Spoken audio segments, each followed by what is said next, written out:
What perspective do you adopt when you criticise theatre or imagine how it can be improved? When we think of how to reform theatre, we often conflate two separate questions.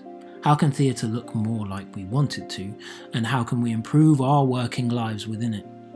Sometimes these perspectives coincide with and complement one another. More diverse casting, for example, would allow theatre to live up to its potential as a vehicle for progressive social values and positive cultural representation, a benefit to society as a whole, and also provide better prospects and conditions of employment for people who have been historically marginalised, a benefit to theatre workers. On the other hand, these two perspectives frequently come into conflict. As a playgoer, my ideal theatre industry would be one in which nothing came before the quality of the work. As a theatre worker, my ideal industry would be one of adequate pay, safe conditions, and reasonable hours. Most of the time, we don't consciously acknowledge this distinction, but it is significant. In a professionalised industry, a person who makes theatre is usually both a theatre enthusiast and a theatre worker. And these two identities make distinct, sometimes contradictory, demands on us. Furthermore, the former tends to win out over the latter.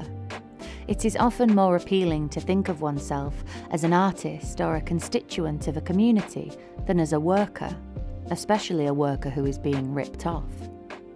Losing sight of this distinction creates a situation where we think of ourselves not as workers, but as the providers of a public good.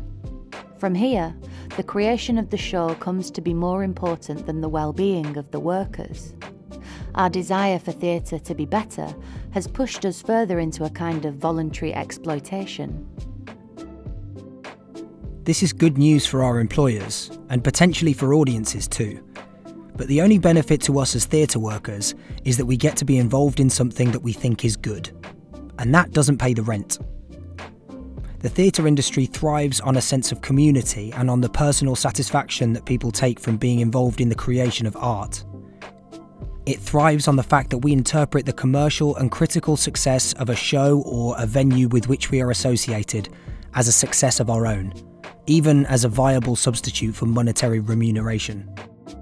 Improving our working conditions requires us to think as workers. If we're going to address urgent sector-wide issues like pay, safety, stress, workload, long hours, bullying and harassment, or work-life balance, we must strategically set aside our enthusiasm or our hopes for the progressive potential for our creative output and prioritise instead our identity as workers, people who undertake tasks for money and who naturally want to do a little less of the former for a little more of the latter.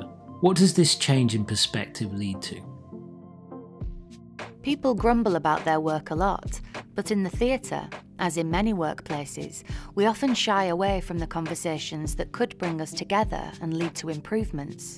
We habitually end a long list of complaints by trying to be upbeat, reaffirming that we wouldn't do it if we didn't love it, or that this is just the way things have to be.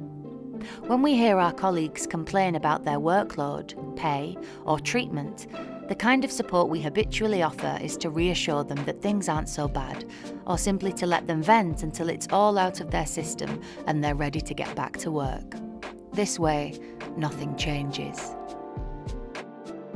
We can learn new ways to support each other and ourselves. The seed of transformative collective action lie in how we interact with each other on a simple, interpersonal level. This can start with some very basic strategies. Ask your stage manager what time they expect to start and end their working day during rehearsals and during the run. Learn the names of the technicians, crew and front of house staff you're working with. Find out who does all the jobs that enable you to do your job. Get the people you work closely with used to discussing the fact that you all have needs as people doing a job, which might be separate from your needs as people creating a work of art. Think about how you volunteering to go the extra mile creates the expectation that other people will too, and that makes them look uncommitted when they don't, or can't, or won't. Let people know that you've noticed when you see that they're overworked. Talk to them about it. We're used to putting up with dodgy situations at work. Individually, we often don't have a choice. Collectively, we do. We work in an industry that often pretends to be anything but that. Our work is presented to us as a hobby, a passion, a route to personal fulfillment, a social duty, a form of activism, or as participation in a big fun community.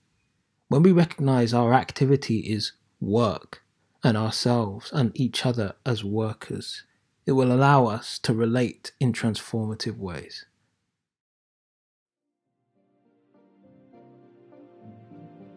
Written by Mediocre Dave, voiced by Chloe Massey, Sam Swann and Enyi Okoronkwo. Illustrated by Siddhi Gupta. Edited by Sam Swann.